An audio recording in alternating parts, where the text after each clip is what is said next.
Hello, it's Zutshi here, and in this video, I'd like to share with you some valuable lessons that I would give myself if I could go back 27 years to when I started investing in 1995.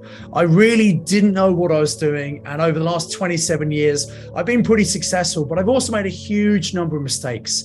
And I want to share some valuable lessons that I think I would certainly give advice to myself, to a younger Simon, but I think hopefully will be useful to you as well. So in no particular order, the first thing is my recommendation, my advice would be to treat your property investing like a business. You see, when I started investing, I bought a house for me to live in and I was renting out some rooms to my friends. And then after a few years, I decided to buy a second house closer to Cadbury's where I was working. And I rented my first house out to students in 1998. So I became a professional landlord at that point. But you know, even then, when I realized that first property was still very profitable, I still treated it like a hobby.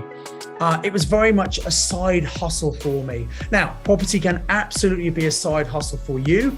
You don't need to do it full time. I had a full-time job at Cadbury's. I had a part-time business running student nightclub events, and then property was like a kind of afterthought. Knowing what I know now, knowing how much money property can make you, my advice to my younger self would be, make sure you focus on this, commit to this to make this a real priority, because the time you spend building your property portfolio is going to be the best paid time you've ever put into anything in your life. The next thing is cash flow is king. Many profitable businesses can go out of business if they don't get their cash flow correct. And many businesses take a little bit of time to make money.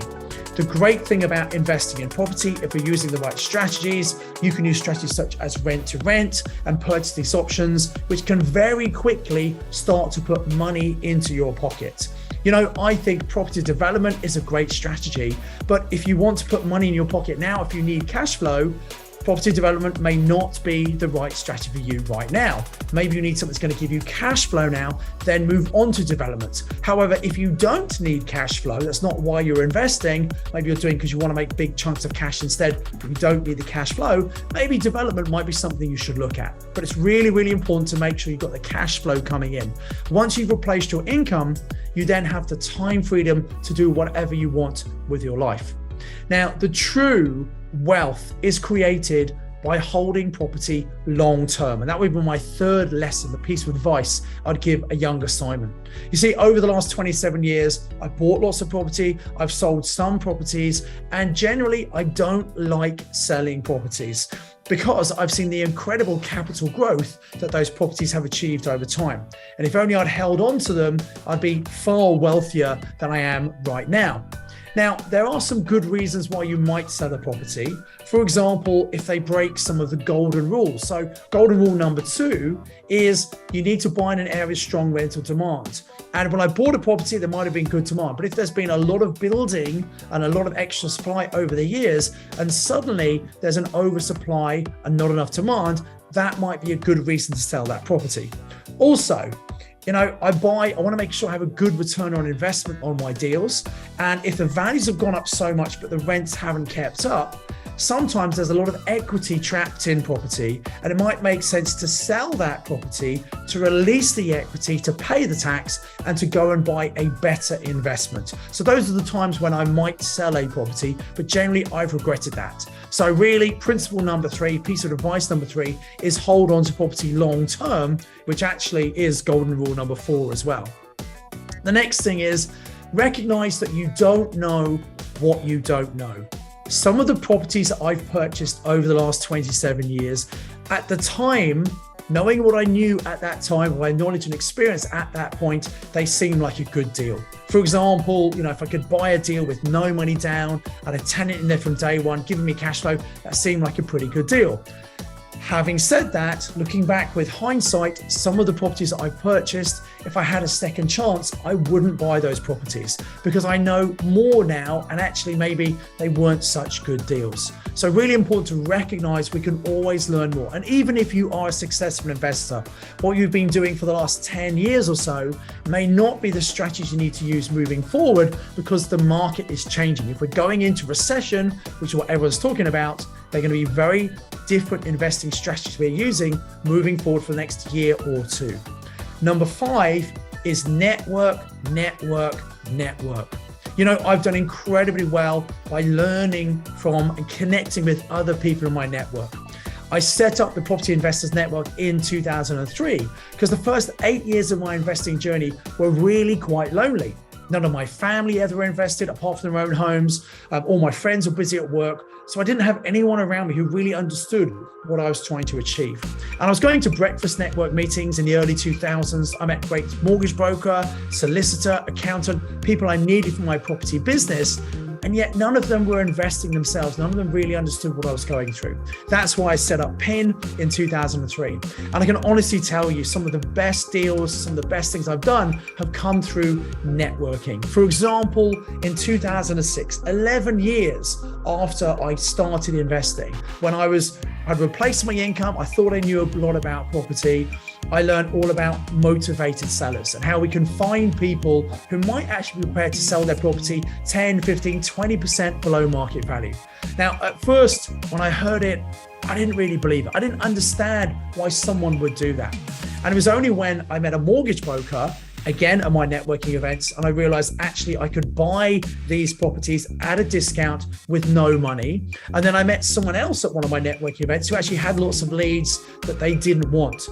And in 2006, I built up an extra £1 million of property and about an extra £50,000 of cash flow just doing this strategy. And I learned that from my network, and many of my deals I find with people from my network. So you've got to network, network, network. And I know for many people that's uncomfortable. The idea of meeting strangers doesn't feel great, but if you want to be successful, you need to step outside of your comfort zone. Success is waiting for you just outside of your comfort zone. And actually, if you go to a property networking event, it's not like going to a party where you don't know anyone. It might feel like that, but everyone at that event's got something in common. And that is they're all interested in property investing. And so you could go in, talk to people. It doesn't matter what your experience is. People are very friendly and abundant and will talk to you and will share with you as well. You have so much potential in your network. You want to develop and grow that. Number 6 is the importance of investing in yourself. You know what? I believe investing in yourself is the very best investment you can make, followed very closely, of course, by investing in property. And I'm continually investing. I'm in a couple of different mastermind groups, not property, but business, and I fly to America for those. So I've got the cost of being in them, the flights, the time, etc. But whenever I put myself into an environment of other smart, like-minded people, my mind is opened. I think about new things, and I always get a fantastic return on my investment. When you gain knowledge and expertise, you can never lose that. And when you invest in yourself, you also become more investable. If you want other people to fund your deals, whether it's loans or joint ventures, they want to make sure that you know what you're doing, you're not going to lose their money, and you become more investable when you have backed yourself. Piece of advice number 7 I would give my 24-year-old self is don't try and do everything on your own.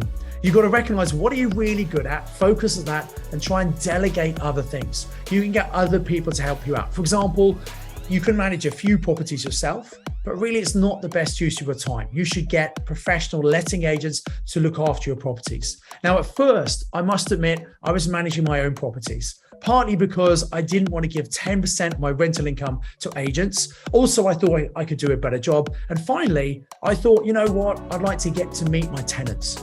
Well, let me tell you that third one, the novelty soon wears off. The sooner you can get rid of your properties to a good letting agent who takes away that hassle, it frees up your time and allows you to focus on more important things. You can also get virtual assistants to do some of the admin tasks that need doing, but you don't necessarily need to do it. You can meet other people at networking events who you can work with and who can help you. So extend your network. Don't try and do everything on your own. And finally, the 8th piece of advice I would give myself if I could go back in time and advise the 24-year-old Simon just starting on my property journey would be always do your own due diligence. Now that applies to whether you're buying a property or whether you're working with someone. You always need to check things out yourself. If you're buying a property and maybe you found it or someone else has found it for you, a sourcing agent, you've got to double check their figures. Don't assume anyone else has got it right. You need to take personal responsibility for all of your investing decisions. If it goes right or wrong, it's all down to you. So you can't blame anyone else. You've got to do your due diligence and check. Also, if you're working with someone else, whether you're joint venturing or doing a loan, you've got to check them out, because you know what?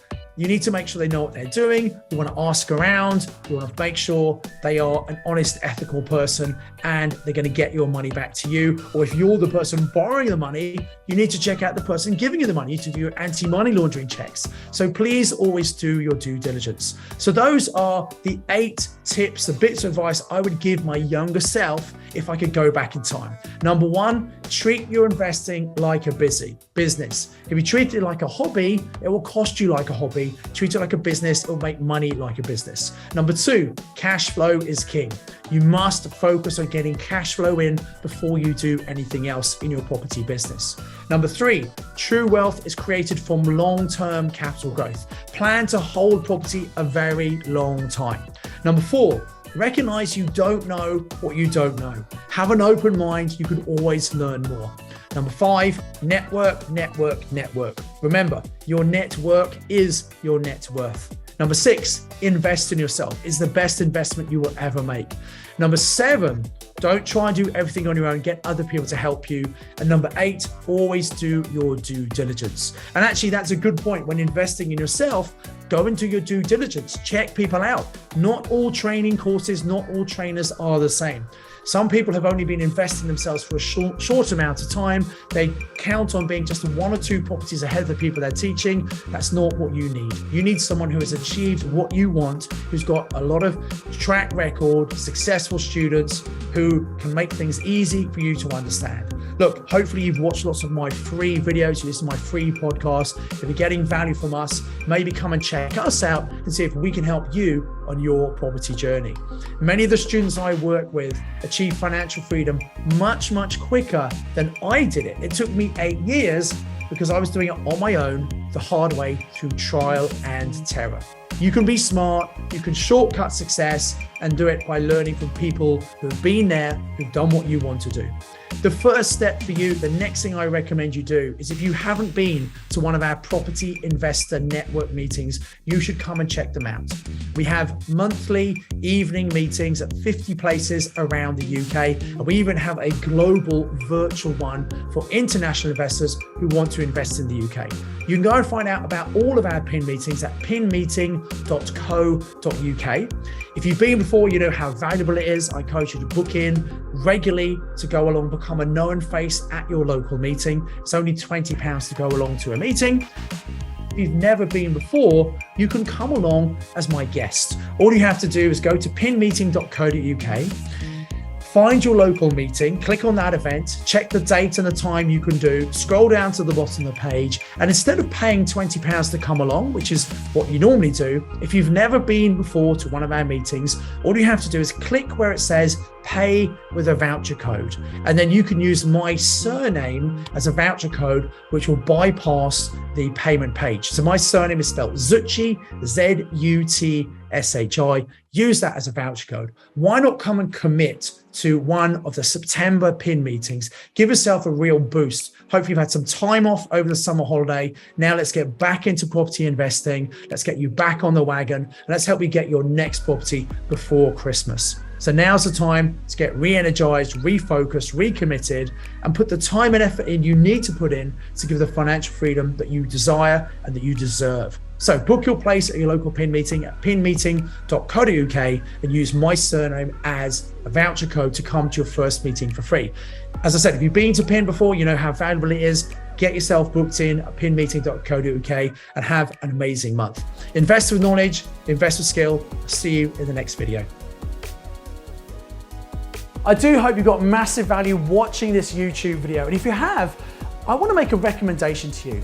I'd like to recommend you come and check out one of our Property Investor Network meetings. Now we have 50 meetings all over the UK, currently all virtual. What that means is you can visit any one of the meetings from the comfort of your own home. You can connect with other like-minded investors, get local people in that area who can help you with your property journey, as well as learning from our guest speakers. In the meantime, we've also lined up another video I think you're going to watch as well. So until I see you next, invest with knowledge, invest with skill.